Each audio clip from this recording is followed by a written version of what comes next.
La raison fondamentale pour laquelle nous luttons avec le temps d'écran. Comment rendre chaque journée si agréable que vous n'avez même plus le temps de scroller? Tout le monde vous répète sans cesse de poser votre téléphone, de l'enfermer ou d'utiliser ces applications de blocage. Ils disent de supprimer les réseaux sociaux ou d'essayer le mode nuance de gris. Mais voici ce dont je n'entends jamais personne parler.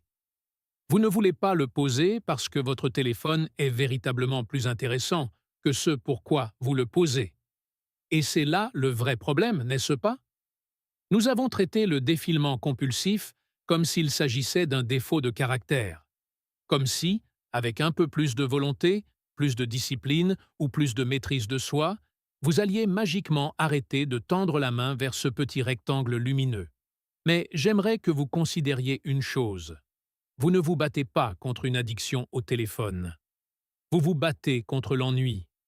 Vous vous battez contre les moments de vide. Vous vous battez contre une vie qui ne semble pas assez stimulante pour rivaliser avec un algorithme spécifiquement conçu pour capturer l'attention humaine. Pensez-y. Des entreprises valant des milliards de dollars ont embauché les psychologues les plus brillants, les ingénieurs les plus talentueux et les meilleurs designers de la planète, et leur ont confié une seule mission: rendre cette application impossible à lâcher.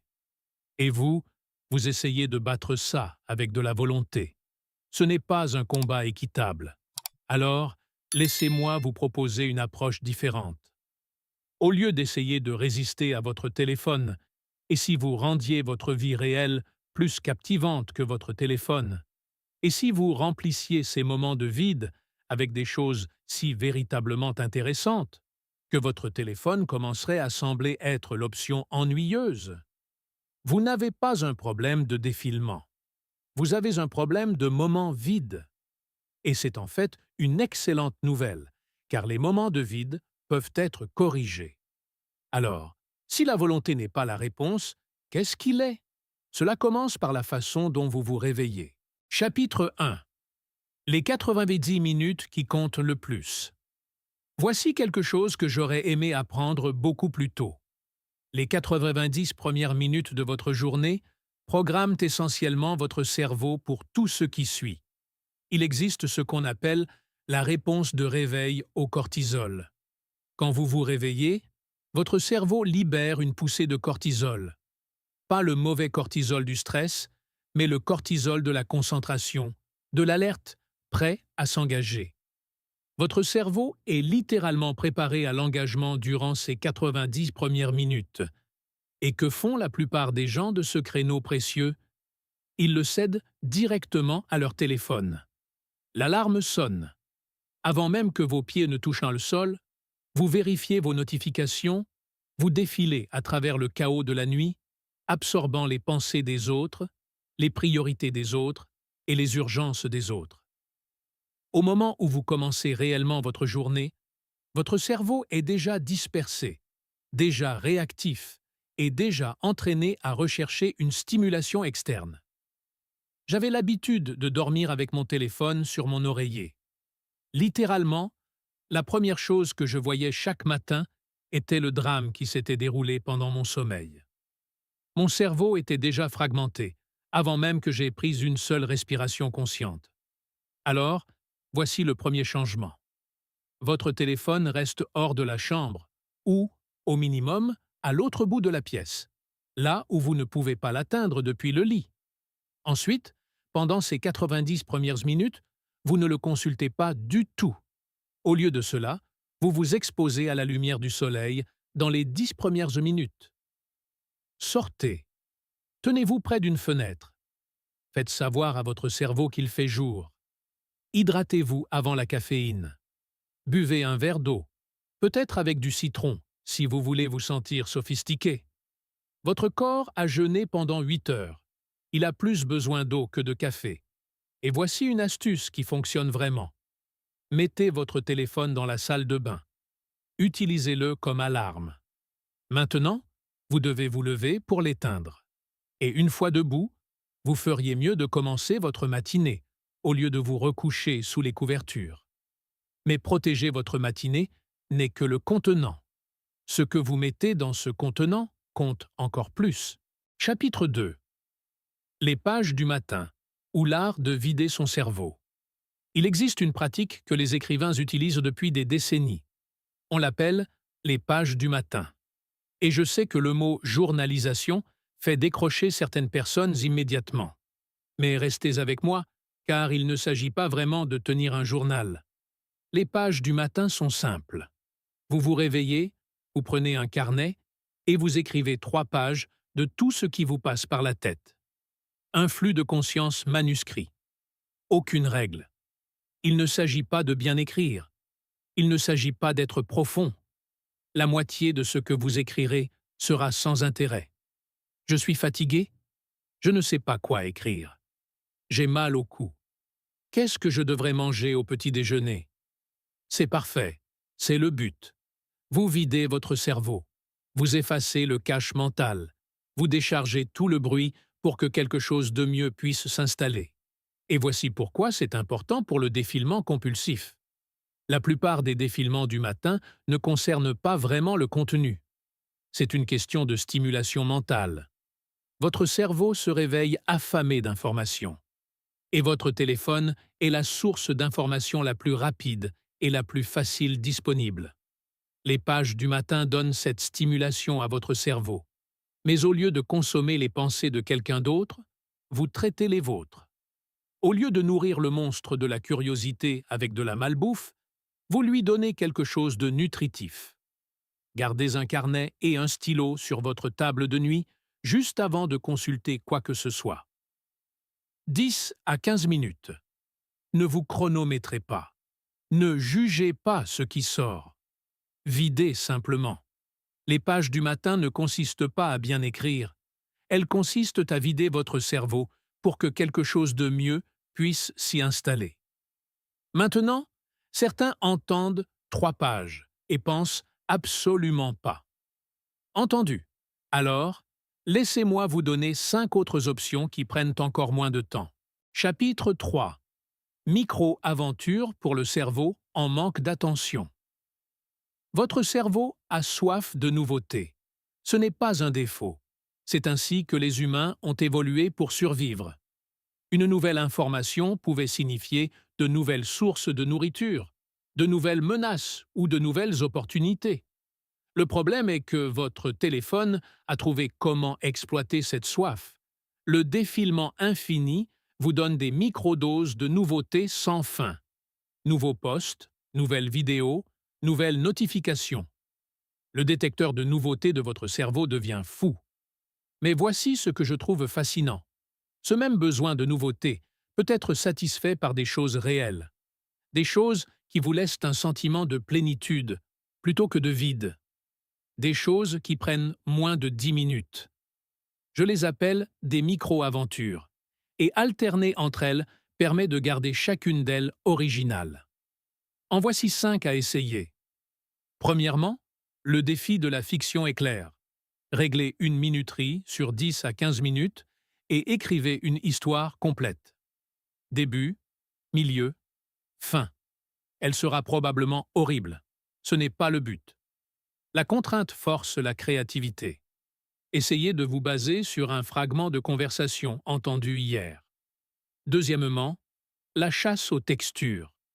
Touchez 5 textures différentes autour de vous. Décrivez chacune en un seul mot. Cela semble absolument ridicule. Je sais. La première fois que je l'ai fait, je me sentais idiot debout dans ma cuisine en touchant le plan de travail. Mais ensuite, j'ai remarqué le grain de ma planche à découper en bois. J'avais préparé le petit déjeuner dessus 1000 fois, sans jamais l'avoir vraiment vu. Troisièmement, le journal de paysages sonores. Fermez les yeux. Listez chaque son que vous entendez. Le bourdonnement du frigo, les oiseaux dehors, le craquement bizarre de votre appartement. Ensuite, écrivez une phrase sur ce que ces sons disent de cet instant. Quatrièmement, le haïku quotidien. 5 syllabes, 7 syllabes, 5 syllabes sur quelque chose que vous voyez en ce moment. Cela prend 3 minutes. Créez un minuscule artefact. Vous force à regarder réellement ce qui vous entoure. Cinquièmement, dessinez quelque chose, même mal. Dessinez ce qui est devant vous. Aucune compétence requise. Le but n'est pas le dessin. Le but est l'observation. On voit les choses familières tout à fait différemment quand on essaie de les dessiner. Celles-ci remplissent les moments vides avec un engagement réel. Mais pour vraiment vaincre le défi Le Mans, vous devez comprendre quand ces moments de vide surviennent. Chapitre 4. L'architecture de votre journée. Voici quelque chose que j'ai découvert quand j'ai commencé à faire attention. La plupart de mes moments de défilement se produisaient aux mêmes heures chaque jour. Les moments de transition. Après avoir terminé une tâche, avant d'en commencer une autre, en attendant que le café infuse, cet intervalle entre la fin d'une réunion et le début de la suivante. Ces moments d'entre-deux sont ceux où le téléphone gagne, parce que vous n'avez pas encore décidé quoi faire ensuite. Et quand vous n'avez pas décidé, votre téléphone décide pour vous. Alors, voici ce qui fonctionne. Un audit temporel pendant 3 jours. Notez ce que vous faites toutes les 30 minutes. Pas seulement les trucs productifs, tout. Et notez comment vous vous sentiez durant chaque bloc. Engagé, ennuyé, anxieux, engourdi. La plupart des gens découvrent 2 ou 3 trous de défilement récurrents et spécifiques. Des moments où ils perdent systématiquement le fil pendant 20, 30 ou 60 minutes. Une fois que vous savez quand vous êtes vulnérable, vous pouvez vous préparer. C'est là que le blocage de temps devient utile. Mais pas seulement pour le travail. Le blocage de temps pour le plaisir. Planifiez vos loisirs comme vous planifiez vos réunions. Cela semble contre-intuitif. Je veux être spontané. Bien sûr, mais est-ce que scroller pendant 2 heures est spontané ou est-ce juste un choix par défaut? La technique Pomodoro fonctionne très bien pour cela. 25 minutes de travail concentré, puis une pause de 5 minutes. Mais voici la clé. Cette pause de 5 minutes est pour une micro-aventure, pas pour votre téléphone.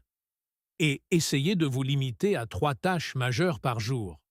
Cela semble restrictif, mais c'est en fait libérateur. Quand vous savez ce que vous êtes censé faire, vous arrêtez de vous demander « Qu'est-ce que je devrais faire ?» Et cette question est celle qui ouvre la porte au défilement. Le moment le plus dangereux n'est pas quand vous êtes occupé. Ce sont les moments d'entre-deux. Appropriez-vous cela. Maîtrisez votre attention. Maintenant que vous savez quand vous êtes vulnérable, parlons de l'endroit. Chapitre 5. Concevoir votre environnement. Il y a une vérité qui est difficile à accepter. L'environnement l'emporte sur la volonté à chaque fois. Votre téléphone est optimisé pour capter l'attention. Les couleurs, les sons, les notifications, le placement des boutons, chaque détail est conçu pour vous attirer. Pendant ce temps, votre espace physique n'est probablement optimisé pour rien. Il est juste là. Alors, réparons d'abord cet environnement physique. Où votre téléphone charge-t-il la nuit? Déplacez-le loin de l'endroit où vous travaillez et loin de l'endroit où vous vous détendez. Faites en sorte qu'il soit peu pratique de le saisir sans réfléchir. Désencombrez votre espace de travail.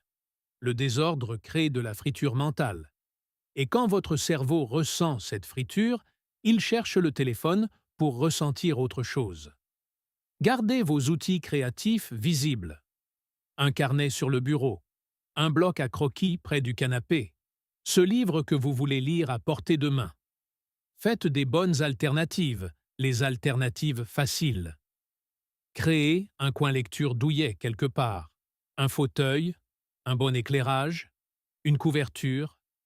Cela devient une destination, un endroit où aller au lieu de se jeter sur le défilement. Maintenant, l'environnement numérique. Audit des notifications. Passez en revue chaque application de votre téléphone.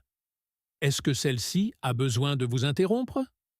Pour la plupart des applications, la réponse est non. Désactivez-les, car 99% des messages peuvent attendre 30 à 60 minutes. Rien n'est aussi urgent que la valeur de votre attention. Fermez tous les onglets avant un travail concentré. Essayez le mode nuance de gris. Supprimez les applications que vous n'ouvrez que par habitude. Vous pouvez toujours utiliser la version navigateur si vous en avez réellement besoin. Vous ne construisez pas un bunker pour vous cacher de votre téléphone. Vous construisez un terrain de jeu qui est plus attirant que le téléphone. L'environnement gère les déclencheurs externes. Mais qu'en est-il lorsque c'est votre cerveau qui cherche une distraction? Chapitre 6. Pause intentionnelle et programme de rêverie. Les pauses sont essentielles. Votre cerveau ne peut littéralement pas maintenir sa concentration indéfiniment. Mais voici ce que j'ai remarqué. La plupart des pauses ne sont que de la consommation supplémentaire. Vous arrêtez de travailler pour commencer à scroller. Ce n'est pas du repos, c'est juste un type d'apport différent. Il y a une différence entre les pauses régénératrices et les pauses épuisantes. Les pauses régénératrices vous font vous sentir mieux qu'avant. Les pauses épuisantes vous laissent un vague sentiment de malaise. Le défilement est presque toujours épuisant. Voici des alternatives régénératrices. Des pauses mouvement. Mettez une chanson et dansez. Je sais. Mais bouger physiquement sur de la musique produit une réaction chimique dans votre cerveau. 3 minutes, et vous vous sentez véritablement différent. Ou faites une routine d'étirement simple, ou marchez simplement jusqu'à la fenêtre, regardez le ciel pendant 1 minute et revenez. Des pauses sensorielles. Préparez un thé ou un café et faites-le lentement. Regardez l'eau bouillir. Observez la vapeur. Tenez la tasse chaude. Sortez et sentez la température sur votre peau. Si vous avez un animal, prenez 5 minutes pour être vraiment présent avec lui. Et voici la plus bizarre. Les pauses de rêverie. Planifiez-les comme des réunions. 10 minutes. Aucune stimulation. Pas de téléphone, pas de livre, pas de podcast. Laissez simplement votre esprit vagabonder. J'ai commencé à faire cela, et je me sentais coupable au début, comme si je devais faire quelque chose. Puis j'ai remarqué quelque chose d'intéressant. Mes meilleures idées ne venaient pas pendant le travail concentré. Elles venaient durant ces fenêtres de vide. Votre cerveau a besoin de temps non focalisé pour traiter, pour créer des liens et pour consolider l'apprentissage. Scroller ressemble à une pause, mais c'est en fait un apport supplémentaire. Votre cerveau n'arrive jamais à se reposer. Planifiez vos rêveries comme des réunions. Votre esprit qui vagabonde ne procrastine pas. Il traite. Vous avez rempli votre journée d'un engagement authentique. Maintenant, assurons-nous que demain soit prêt pour le succès avant d'aller dormir. Chapitre 7. Le rituel du soir qui prépare demain. La façon dont vous terminez aujourd'hui détermine comment vous commencez demain. Et voici le piège. Le trou noir du défilement du soir est le plus profond. Vous êtes fatigué. Votre volonté est épuisée. Votre cerveau veut de la dopamine facile et le téléphone est juste là. Mais cette dopamine facile du soir vous coûte votre matinée de demain. Vous restez éveillé trop tard, vous dormez mal, vous vous réveillez groggy et vous vous jetez sur le téléphone parce que vous n'avez d'énergie pour rien d'autre. C'est un prêt avec des taux d'intérêt terribles.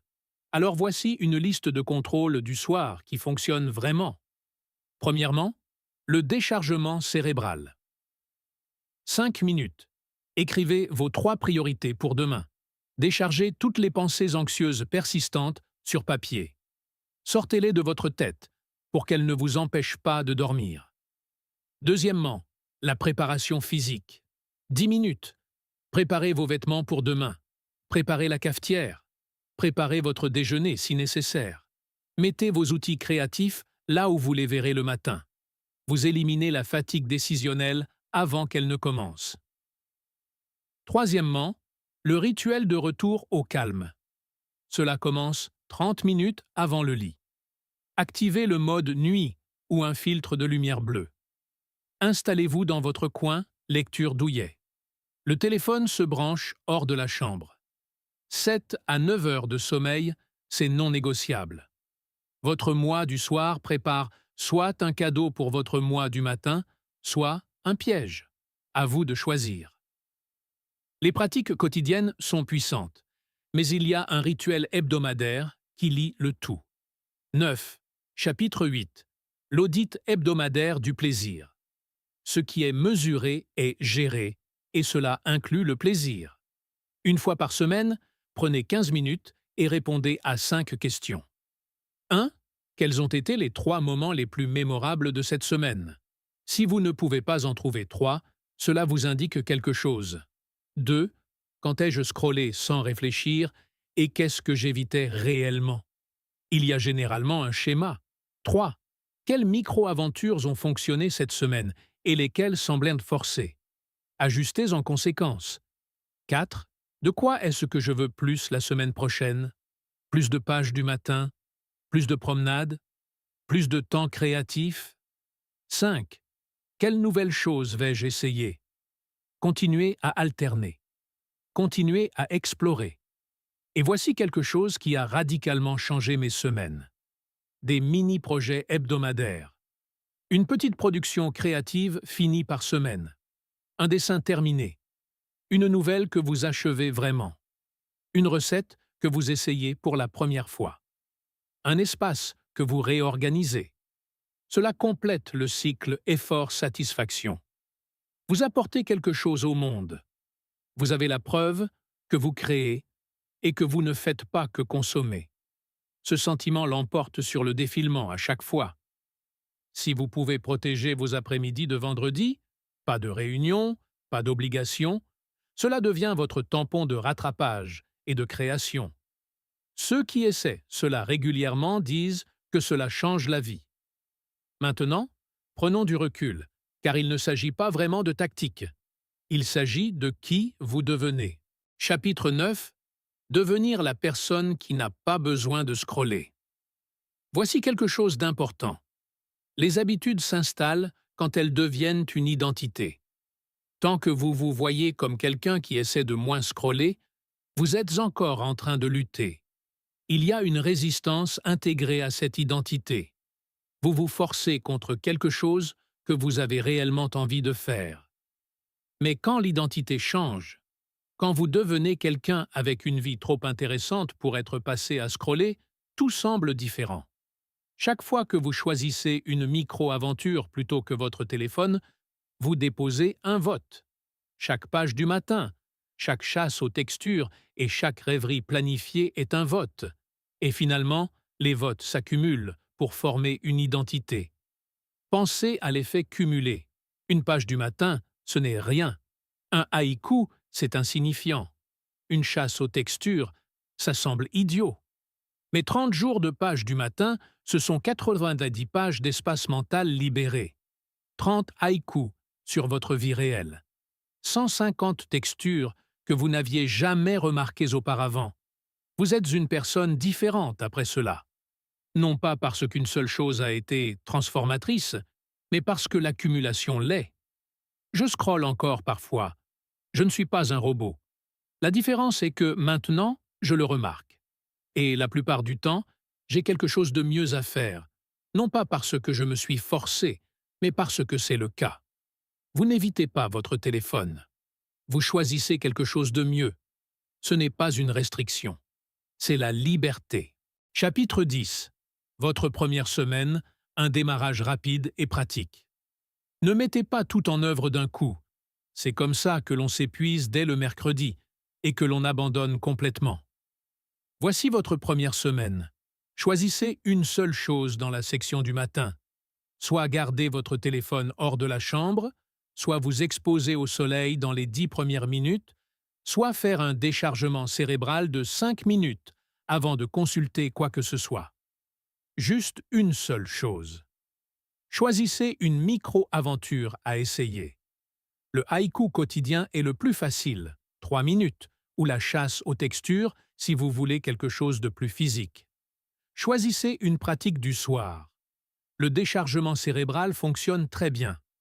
5 minutes avant le lit, écrivez vos priorités pour demain. C'est tout. 3 petites choses. Semaine 2, ajoutez les pages du matin, même une seule page au lieu de 3, et planifiez une pause de rêverie par jour. Semaine 3, faites votre audit temporel. Remarquez vos trous de défilement. Effectuez un changement d'environnement basé sur ce que vous trouvez. Semaine 4. Essayez votre premier audit hebdomadaire du plaisir. Réalisez un mini-projet. Quelque chose de petit que vous pouvez terminer. Vous n'avez pas besoin que ce soit parfait. Vous devez juste commencer. Chaque jour où vous remplissez un moment de vide avec quelque chose de réel, vous votez pour la personne que vous devenez. Et finalement, vous n'aurez plus besoin d'essayer. Vous serez simplement quelqu'un qui n'a pas besoin de scroller car votre vie sera trop pleine. Le but n'est pas une journée parfaitement optimisée. Le but est une journée si intéressante que vous en oubliez de regarder l'heure. Commencez demain matin. Juste une chose. Voyez ce qui se passe. Remarquez comment vous vous sentez. Votre téléphone ne va nulle part, mais votre vie non plus. La question est de savoir lequel des deux vous voulez rendre le plus intéressant. Je pense que vous connaissez déjà la réponse. Si cette stratégie change votre regard sur votre temps d'écran quotidien, n'hésitez pas à vous abonner à notre chaîne et à aimer cette vidéo. Nous découvrons les habitudes qui vous aident à vous réapproprier votre concentration et à construire une vie qui vaut la peine d'être vécue. Cultivons ensemble un avenir meilleur. Le prochain trésor de sagesse sera bientôt révélé.